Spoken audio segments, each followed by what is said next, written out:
magnifique. Oui, c'est pas une bombe, sérieux. Des années que je l'attendais. Une œuvre d'art. Bonsoir messieurs, ou bonsoir donc si vous débarquez d'une autre vidéo. Aujourd'hui on va parler de Berserk, de Kentaro Miura. Ça faisait très longtemps que je voulais donner un avis dessus. Manga culte que j'ai découvert assez tard, en 2012 avec l'arrivée du premier film sur l'âge d'or. Et c'est marrant parce qu'à l'époque je pensais vraiment, j'avais vu quelques extraits comme ça par-ci par-là de Berserk et je pensais que c'était un truc hentai, un truc à la con avec des gonzesses à poil partout parce qu'il y a beaucoup de nudité. Et en fait c'est une tuerie absolue, ce manga est une tuerie absolue jusqu'au tome 13, je vais avoir des nuances parce que à partir du tome 14 jusque là où on en est, je sais plus, tome 38, 39, je ne sais plus exactement, il y a un problème, je vais vous expliquer pourquoi. Alors ça va être compliqué de pas spoiler, je vais essayer au minimum de... Ouais, le spoil minimum dans un premier temps, mais je vais être obligé de spoiler comme un peu après, donc je vous le dirai. Mais là je vais essayer déjà d'en parler pour ceux qui ne connaissent pas, il y en a peut-être encore. Vous avez le droit, parce que c'est marrant, c'est un manga assez obscur finalement, même s'il y a eu pas mal de marketing autour avec l'arrivée des 3 films. Il y a eu plus de produits dérivés, là on a carrément des Figma qui sortent dans tous les sens, c'est incroyable. Franchement les Goden, je pensais jamais les voir en Figma. Mais malgré tout, ça reste pour un public averti, c'est pas non plus Dragon Ball Z, vous voyez ce que je veux dire? Donc c'est possible que certains d'entre vous connaissent pas encore, possible. Donc je vais essayer au mieux de vous vendre le truc, parce qu'il faut absolument que vous lisiez ce manga. C'est pas possible de passer à côté. Pour vous donner un ordre d'idée, ça doit être... Bah, je crois que c'est mon manga préféré, enfin c'est dur à dire, parce que Dragon Ball Z c'est toute mon enfance, Sensei aussi évidemment. J'ai bien aimé aussi les trucs récents comme Death Note, enfin récent, ça commence à avoir déjà une dizaine d'années je crois Death Note. J'ai adoré Gantz, je me suis enfilé tous les mangas. Gantz, j'ai commencé le premier tome, deuxième tome, j'ai pas pu m'arrêter. J'ai tout enchaîné en 2-3 jours. Peut-être 4 jours, mais j'ai comme un pan. J'ai passé mes journées dessus. J'ai adoré, ouais. Et sinon récemment, pas trop de trucs finalement. Non, je suis surtout resté sur les trucs de mon enfance, comme beaucoup de gens j'imagine. C'est vrai que bon voilà, les mangas, les BD, etc. On va dire que j'ai un peu passé l'âge, et pourtant j'ai découvert Berserk en 2012 et c'était une claque absolue. Ça va être compliqué de vous résumer le scénario pour ceux qui connaissent pas du tout. En fait, c'est quasiment impossible à résumer. On va dire qu'il y a 3 protagonistes principaux, plutôt qui sont là entre le début et la fin du manga. Enfin, la fin, parce que c'est pas encore fini. Je vais vous expliquer. Il y a Griffith, Casca et Guts. Voilà, on va dire que c'est vraiment les 3 personnages clés, les 3 personnages centraux, sur qui repose absolument toute l'intrigue. C'est vraiment ça, le cœur de Berserk, mais en fait, il y a tellement de personnages, il y a tellement d'arcs narratifs. Donc je sais pas comment vous poser le truc. À part vous dire que Griffith, attendez, j'ai la Figma, elle est là, voilà. Griffith, je vous mettrai peut-être une petite illustration. Ce personnage-là, d'ailleurs, je ne sais pas pourquoi je l'ai laissé là, je devrais le mettre ici. Eh bien, ce personnage-là a un rêve. Il veut devenir en quelque sorte le roi du monde. En tout cas, il veut avoir son château, il veut son royaume. C'est quelqu'un d'extrêmement ambitieux. Il rencontre à un moment donné Guts, qui est vraiment le personnage principal de Berserk. Donc un espèce de mec super baraque, indestructible. Pourtant c'est un humain, il n'a pas de super pouvoir, je vais essayer de pas trop vous spoiler encore une fois. Et en le rencontrant, il va se rendre compte que c'est l'élément qui lui manquait dans sa troupe, donc la bande du Faucon.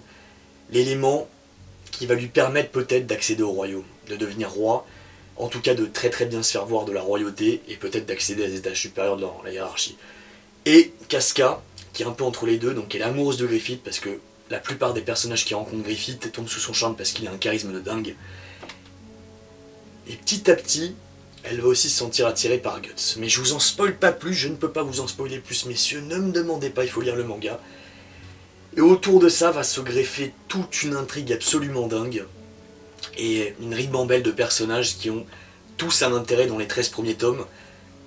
Et après, ça va être dans la partie spoil, ça, je peux pas vous en parler. Je vous conseille seulement un truc, pour ceux qui connaissent pas du tout Berserk, vous êtes obligés de lire le manga. Donc là je vous ai pris cette couverture parce que bon, je sais pas si vous verrez un truc, hein, c'est très mal éclairé aujourd'hui, je suis désolé. Ça reprend évidemment la scène... Ah non, je peux pas vous spoiler, je peux pas en dire plus. Vous voyez cette image là, bah, c'est la figurine là, voilà, c'est tout ce que je peux vous dire. Lisez les tomes 1 à 13, obligé. Donc juste un mini spoil qui en a pas vraiment un, c'est-à-dire qu'on va assister à l'enfance de Guts, qui est terrible. Vous allez en apprendre plein sur le personnage, la rencontre avec Griffith et Casca, la bande du Faucon, etc. etc. Mais lisez absolument les tomes 1 à 13, parce qu'à partir du tome 7, 8, 9, je crois que je les ai ici, attendez, je les avais un petit peu rangés. Ouais, non, ils sont pas là, ils sont... Ah, c'est que je les ai mis, putain, encore un rangement magnifique, voilà. Ces tomes-là, le 7, le 8, le 9, le 10, le 11, le 12 que j'ai mis juste ici, et surtout le... Ah, je peux pas vous montrer ça, je vais vous montrer de dos, voilà. Le 13, je vous montre la tranche. Ça doit être vraiment, je vais même pas hésiter une seule seconde, la meilleure partie dans un manga que j'ai jamais lu de ma vie. Il y a un enjeu, une promesse scénaristique de malade mental, c'est une tuerie. Alors Kentaro Miura, pour glisser un mot sur lui, il est à la fois scénariste et dessinateur. C'est un des rares mangaka qui a à la fois un talent dingue dans le dessin, mais également dans l'écriture. Je pourrais citer évidemment Kurumada et plein d'autres qui ont signé à la fois le dessin et le scénario, mais lui c'est un truc de dingue parce que chaque planche, enfin quasiment chaque planche, c'est vrai pour les tomes 1 à 13, ça reste vrai on va dire jusqu'au tome 33, 34, même 35. Je trouve que les derniers il y a un peu de laisser aller, je vais revenir là-dessus également. Mais ce mec là, Kentaro Miura, il a un talent de malade mental. Alors, je ne sais pas, je suis pas non plus un uber spécialiste des mangas, je n'ai jamais vu un manga aussi bien dessiné. C'est-à-dire que vraiment, il y a des fresques, il y a des cases, il y a comme des tableaux dans quasiment chaque manga. Je ne sais pas combien de temps il a pris, mais on dirait que ça lui a pris 1 an pour faire un seul dessin. C'est l'équivalent de ce qu'on verrait dans des galeries d'art, dans des musées. C'est magnifique. Il y a un détail, un souci du détail hallucinant, quoi. Il y a des détails dans tous les sens, c'est hyper bien dessiné, c'est hyper bien mis en scène, il a un vrai sens du découpage. C'est magnifique. Enfin, pour moi, c'est le meilleur mangaka en tant que dessinateur, j'ai jamais vu mieux. C'est un niveau, franchement, c'est un peu le Kubrick, James Cameron du manga, pour moi. J'ai jamais vu mieux. Mais il a vraiment plus un sens du découpage de... S'il faisait des films, il saurait exactement comment faire, parce que quand on voit son manga, en lisant le manga, en regardant les dessins, ça bouge, en fait, sa vie. Et c'est ça qui est génial. Et en plus, le scénario, c'est d'un détail, c'est une précision, tout se recoupe. Ce qui est un truc qui est très important dans Berserk, c'est la causalité. La loi de la causalité, donc le rapport de cause à effet.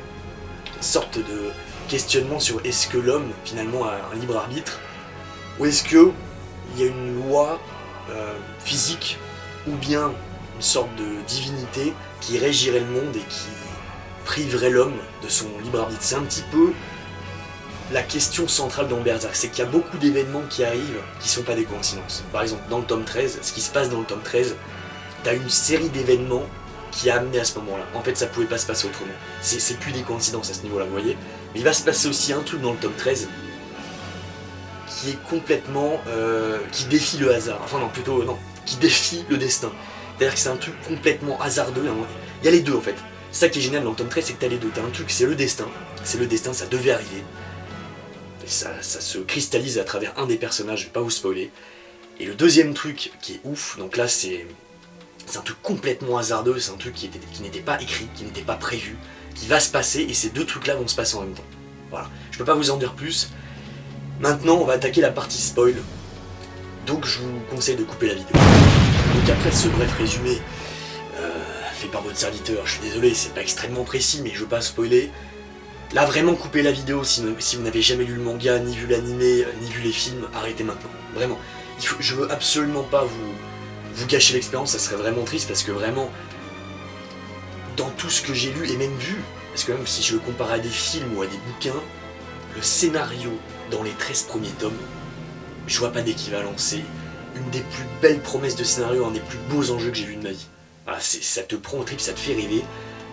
Moi, quand je me suis... Parce que j'ai découvert en 2012, en fait, j'ai pas eu le film. Je me suis directement lancé dans le manga. Et le tome 13, quand je suis arrivé à la fin, je me suis dit, oh putain, il me faut le 14. Oh, il me faut vraiment la suite, il faut que je sache ce qui se passe. Et en fait, j'ai pas pu les acheter tout de suite. Je me suis vraiment arrêté au 13 pendant genre 1 mois ou 2. Et durant ce laps de temps, je me suis mis à rêver, à imaginer la suite. J'ai vraiment imaginé la suite. Et c'est au même niveau que Phantom Pain pour moi, au niveau de ce que ça te promet. Le rêve que ça t'envoie, les questions que tu te poses, les fantasmes que tu as pour la suite. C'est vraiment à ce niveau-là. Donc c'est vraiment une œuvre très rare que je veux pas vous gâcher. Voilà. Donc là, pour ceux qui ont vu maintenant la suite, donc vous avez tous lu, j'imagine pour ceux qui sont encore là, le tome 13, ou vous avez vu l'animé, ou éventuellement les films. Je vais revenir, je vais glisser un petit mot à la fin sur l'adaptation animée et les films, mais là je vais rester vraiment sur ce qui est du manga. Donc Kentaro Miura, je vous le dis, c'est un mec ultra précis dans ses dessins, dans son scénario, il n'y a rien qui est laissé au hasard.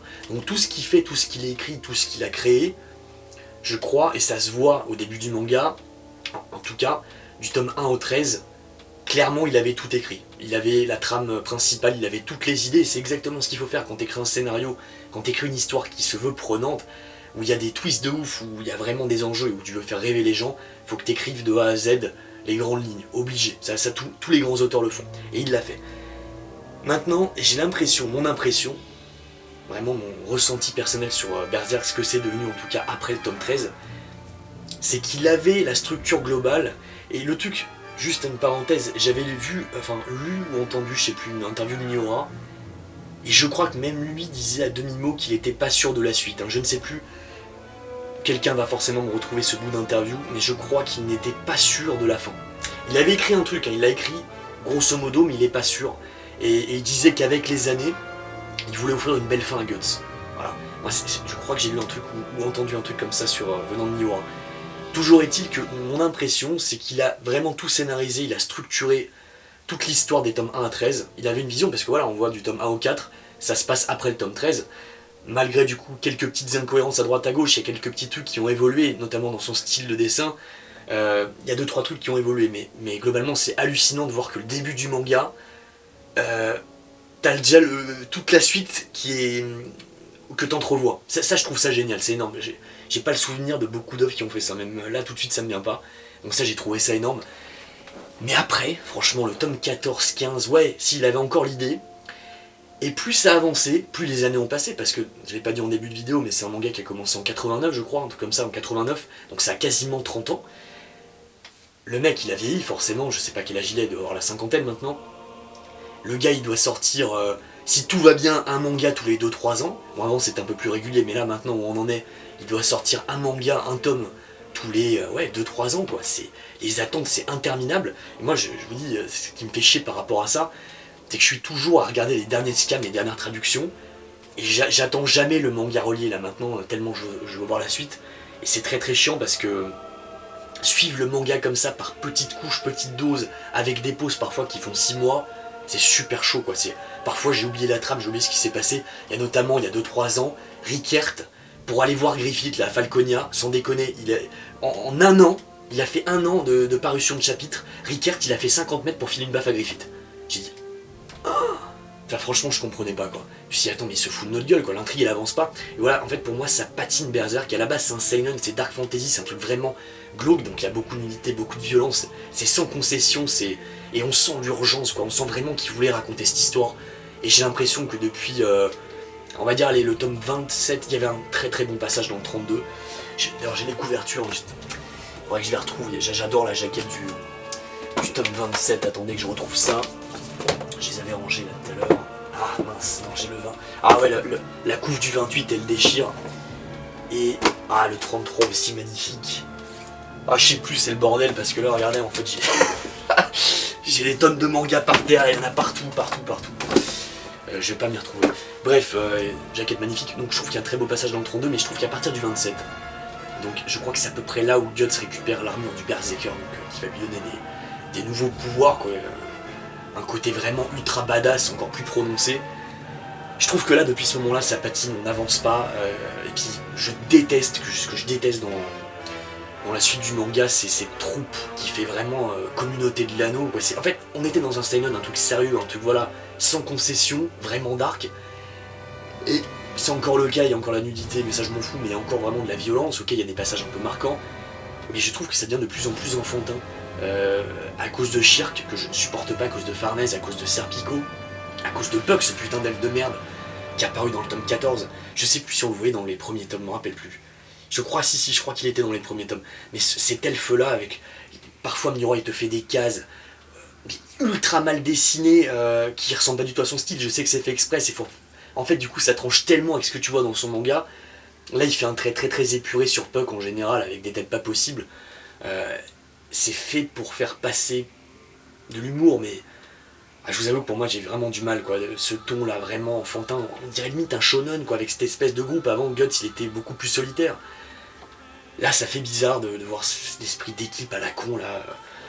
Ils ont tous des pouvoirs spéciaux, des habilités spéciales, moi j'aime pas du tout, je suis pas du tout fan vous savez de de jeux RPG à cause de ce genre de trucs. J'aime pas les équipes où t'as un mage, où t'as un troll, où t'as un lutin, où t'as je sais pas quoi. Ça me plaît pas. Moi, ce que j'aimais en fait en Berserk, ce que j'ai aimé, c'est là où je veux donner mon avis, c'est une question d'ambition. Voilà, je vais revenir là-dessus parce que là, à mon avis, j'arrive à la fin des 12 minutes. Je vais vous expliquer. Donc on reprend.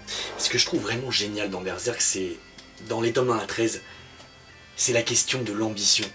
Donc, il y a l'histoire de la causalité, la cause à effet, est-ce que tout est prédéterminé, etc. Ça c'est très intéressant, il y a vraiment ce sous-texte qui est présent tout du long du manga, notamment avec l'apparition de Void, des God End, et notamment j'aime beaucoup la phrase d'ouverture de l'anime des années 90, c'est un des seuls trucs que j'aime vraiment dans cette adaptation, je vais revenir dessus après, mais en gros il a un petit monologue au début, chaque début d'épisode où il dit In this world, il commence comme ça, il dit finalement est-ce que tout est prédéterminé ou est-ce que c'est la main de Dieu qui flotte au-dessus des humains et qui détermine leur sort. Et il dit en tout cas ce qui est sûr c'est que l'humain n'a aucun libre arbitre. Il n'a même pas de volonté, enfin il peut même pas surpasser sa propre volonté. En gros il n'a pas de libre arbitre. J'aime beaucoup tout ce concept. Mais ce que j'adore vraiment c'est le côté ambitieux de Griffith. Alors moi c'est vraiment je pense mon personnage préféré parce que c'est un personnage qui commet l'irréparable dans le tome 13. Tu peux pas pardonner ce qu'il fait. Là, à un moment, tu te dis, ah ok, putain, il allait trop loin. Mais ce que je trouve génial, c'est tout le côté ambitieux du mec. C'est-à-dire que c'est le seul mec dans le manga qui a vraiment un plan, qui a vraiment un rêve, qui a vraiment de l'ambition, qui met ses tripes, qui fait tout pour arriver à son projet. Et il va rencontrer Guts et il va se rendre compte, putain, j'ai vraiment besoin de lui. J'ai vraiment besoin de cet élément, de ce mec-là, pour arriver à mes fins. Et ce qui est génial, c'est que quand Guts va se barrer, parce qu'à un moment Guts surprend une conversation où Griffith ne le considère pas comme son égal, et du coup Guts il se barre de la troupe spécialement pour ça, c'est pour devenir son égal, c'est qu'il se dit ah d'accord, donc vu que je suis en dessous de toi hiérarchiquement, vu que je fais partie de ton groupe, tu me considères pas comme ton égal. Dans ce cas je vais me barrer, je vais te montrer que je suis ton égal. En gros c'est ça. Et Griffith du coup il interprète mal pourquoi Guts part, et il se fait battre au combat. Et du coup son rêve tout d'un coup est brisé, c'est-à-dire qu'il avait tous les éléments, il avait toutes les cartes en main, il avait sa troupe de rêve, il avait son armée de rêve pour arriver au top, pour devenir roi, pour avoir son royaume, et son projet du coup s'effondre au moment du départ de Guts. Je trouve cette idée très belle parce que ça trouve que une idée qu'on retrouve finalement au quotidien dans tous les gens qui ont des projets, tous ceux qui ont des grands rêves, vous allez tous vous retrouver à un moment donné face à un mur. Vous allez tous vous retrouver à un moment donné baisés pour X ou X raison. Et ça je trouve que c'est magnifiquement métaphorisé par ce personnage de Griffith. Et ce que j'adore, c'est qu'en fait, il va du coup, lui qui était très réfléchi, très patient, enfin, il avait un master plan. Du coup là, quand Guts part, il est complètement baisé, il sait plus quoi faire. Et là, il va aller sauter la princesse pour gravir plus vite les échelons et du coup, quelque part se prostituer, ce qui va l'amener à sa perte, où il va être du coup enfermé dans un cachot, torturé pendant 1 an, et du coup, complètement momifié, quoi, complètement complètement en morceaux. C'est terrible, hein. Je crois que c'est vraiment le passage, un des passages en tout cas les plus marquants que j'ai vu dans un manga. C'est magnifique ce passage là quand ils vont le chercher dans le fond du cachot. En plus ce qui est génial c'est que son geôlier c'est un mec qui ressemble à rien, c'est un nain super frustré. Il y a beaucoup de métaphores dans Berserk, je trouve. C'est tellement sous ses aspects héroïques, enfin plutôt dark fantasy, complètement improbable, extraterrestre, c'est très réaliste sur ce qui se passe dans le monde, en tout cas sur quoi sont confrontés beaucoup de gens, parce que pour moi ce geôlier, ce mec dégueulasse de 1m50 là, excusez-moi, non, je m'emporte un peu, mais c'est un peu une caricature de la jalousie des gens qui réussissent, vous voyez, et c'est lui qui torture Griffith pendant 1 an, c'est lui qui va le rendre momifié, quoi, qui va le rendre handicapé, qui va complètement le niquer pour le reste de sa vie, qui va l'empêcher d'aller plus loin dans ses projets. Je trouve ça génial, cette idée elle est géniale. Alors peut-être que beaucoup ont vu ça au sens littéral, mais moi je pense vraiment que Newroll a écrit au sens figuré, quoi. C'est vraiment très métaphorique, j'adore ce passage là. Et donc après, là il va se retrouver complètement handicapé, il peut plus rien faire. Et ce passage là, où il revient du coup dans la bande du faucon, où Guts le sauve, et il se dit putain c'est toi qui me sauves alors que tu m'as lâchement abandonné. Et il voit qu'il y a un début de romance entre Casca et Guts, et du coup lui, qui était tellement absorbé par sa vie, par son projet, par son travail, à ce moment-là il réalise que Casca lui a échappé, parce que finalement il a toujours été tellement charismatique, tellement au-dessus, il s'était toujours tellement senti supérieur, que là il va se rendre compte qu'il est au fond du trou, qu'il a tout perdu, et il voit le mec qui l'a trahi, parce que Guts l'a trahi, quoi qu'on en dise, il voit ce mec-là qui lui a piqué sa nana, enfin en tout cas la femme qui est amoureuse de lui, et là il lui reste plus qu'une solution, c'est le suicide. Et là sort le Bérite rouge qu'il avait eu quand il était enfant. Il est tellement désespéré, après il invoque l'éclipse, tout ce passage, c'est du génie. Mais alors pour moi, le problème, c'est que cet enjeu-là qui est posé, cette cérémonie de l'éclipse qui est complètement phénoménale, c'est un truc de ouf, un truc vraiment, tu vois pas ailleurs quoi, vraiment graphiquement, tout ce qui est chara design, les backgrounds, les décors, les détails, c'est un truc de fou. T'as un enjeu tellement énorme, t'as une trahison tellement énorme de Guts d'un côté, et après, la trahison de Griffith, qui va tous les sacrifier, qui va dire bon, vous m'avez tous laissé tomber, hein. De toute façon j'en ai plus rien à foutre, je vais accéder à mon rêve et je vais tous vous sacrifier, je vais tous vous buter, et du coup il renaît en Femto, et là ça pose vraiment tout l'enjeu du manga, c'est ce qui posait tout, finalement ces 13 premiers tomes ont servi à poser la base de ce qu'aurait dû être le manga après. Et après pour moi Miura s'est perdu, il s'est perdu dans un truc, l'enjeu était tellement énorme qu'il a pas réussi pour moi à donner une résolution intéressante, vous voyez ce que je veux dire? Donc excusez-moi mais c'est toujours ces problèmes de caméra, je suis toujours limité à ces 12 minutes, j'ai toujours peur, du coup j'ai encore coupé. Donc ouais je pense qu'il n'a pas réussi à surpasser cet enjeu complètement dingue. Je vous avoue que moi du coup j'avais rêvé à l'époque de ce qui allait se passer dans la suite. Je prétends pas avoir des meilleures idées que Miura, je prétends pas avoir trouvé le truc ultime, et je pense que personne n'a trouvé, mais en fait je pense que le problème c'est quand tu poses un enjeu comme ça, oh, putain, comment t'inventes la suite, comment tu rebondis après ça, comment t'offres des résolutions intéressantes, parce que finalement ce qu'on attend tous dans Berserk, c'est ce qu'on attendait dans Phantom Pain, on pourra reparler de Phantom Pain. On attend tous l'affrontement Guts contre Griffith, on attend évidemment ce qui va se passer avec le personnage de Casca, parce qu'elle s'est fait violer par Femto. Dans quelles conditions elle va se réveiller, est-ce qu'elle va reconnaître Guts vraiment, est-ce qu'elle va avoir les mêmes sentiments, comment elle va gérer son traumatisme après son viol, etc. parce que là du coup elle a perdu la tête. Là il est en train d'y revenir, du coup on va accéder enfin à cette partie-là de Casca, elle est en train de revenir dans une partie du manga que je trouve un peu moins bien dessinée, une idée très très intéressante. Par contre visuellement on voit le phallus de Femto qui est représenté du coup par des espèces de monstres, j'ai trouvé ça génial. Mais je trouve que les dernières planches sont un peu moins bien, j'ai l'impression qu'il back un peu son travail ces derniers temps, enfin, c'est un peu moins bien qu'avant je trouve. En tout cas ouais, on attend une seule chose, c'est Femto contre Guts, c'est ça l'enjeu, c'est Griffith contre Guts, c'est qu'est-ce qui va se passer. À un moment il se revoit très très rapidement parce que Femto plutôt se réincarne dans le monde réel, après il va avoir Falconia, son espèce de guide utopique, mais c'est très décevant pour l'instant, là où... je sais pas comment expliquer ça, mais ce qu'on a eu comme promesse scénaristique dans le tome 13, à la fin du tome 13, on n'a pas encore de réponse, on n'a pas de résolution, le peu de fois on aurait pu en avoir. Miura la joue très très sobre, très simpliste, enfin pas simpliste mais très très sobre, il en fait pas trop. On dirait limite maintenant que Griffith s'en fout, il y a ce passage magnifique là, ça par contre c'est une très bonne idée. Je crois que c'est dans le tome 32-33 quand Griffith réincarné revoit Guts, il dit « J'avais besoin de te revoir pour savoir ce que je ressentirais en me rapprochant de toi ». Et là il se passe rien en fait, on s'attendait à peut-être une confrontation et non, rien, ça s'arrête là. Pour moi une des plus belles phrases du manga c'est dans le tome 12 ou 13, enfin c'est le moment de l'éclipse, c'est juste avant de sacrifier toute l'équipe, il y a Femto, enfin Griffith qui dit « Tu as toujours su quel genre d'homme j'étais ». J'adore cette phrase, je trouve vraiment que c'est une des plus belles phrases du manga, très très profond. Et vraiment je suis, en tant que fan vraiment ultime de cette période-là, 1 à 13, je m'y suis pas retrouvé, il faudrait vraiment que je vous en parle pendant 2 heures pour donner tout mon avis là-dessus. Mais voilà, le côté shonen, le côté équipe, là, les RPG, ça m'intéresse pas. Les résolutions, là, on les attend depuis 25 tomes. En fait, franchement, voilà, tome 13, pour moi, c'est là où la grandeur extrême de Berserk s'est arrêtée. Là, du 14 au 38, un truc comme ça. Putain, ça fait quasiment 25 tomes qui se passe pas grand-chose. Parfois, il y a des fulgurances, parfois, il se passe des petits trucs. T'as un combat contre Zod qui est énorme. T'as quelques combats qui sont géniaux. T'as quelques promesses de scénario qui arrivent, mais... Pour moi, c'est un peu le vide, vous voyez. C'est 25 tomes où il se passe pas grand chose, alors que dans les 13 premiers il se passe tout. Voilà.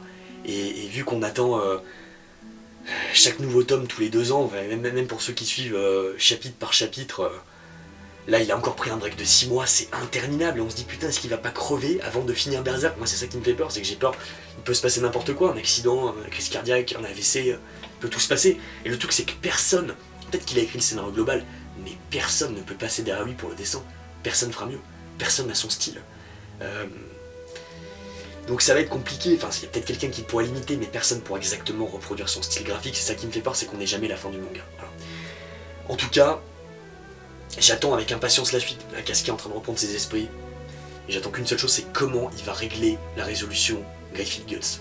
Comment il va trouver l'idée, parce que moi franchement, j'ai pas plus d'idées que vous les mecs, j'ai une idée, mais c'est très dur de rebondir du tome 13. Très dur. C'était une promesse tellement énorme, je l'ai déjà dit, on le répète, mais je sais pas comment il va faire. Bon, en tout cas, très grand manga, certainement le meilleur que j'ai lu, en tout cas en termes de dessin. Le scénario le plus profond que j'ai lu, c'est sans concession. C'est extrêmement triste, c'est profond, ça te fait réfléchir même sur ta situation actuelle, sur plein de choses pour ceux qui sont un peu artistes.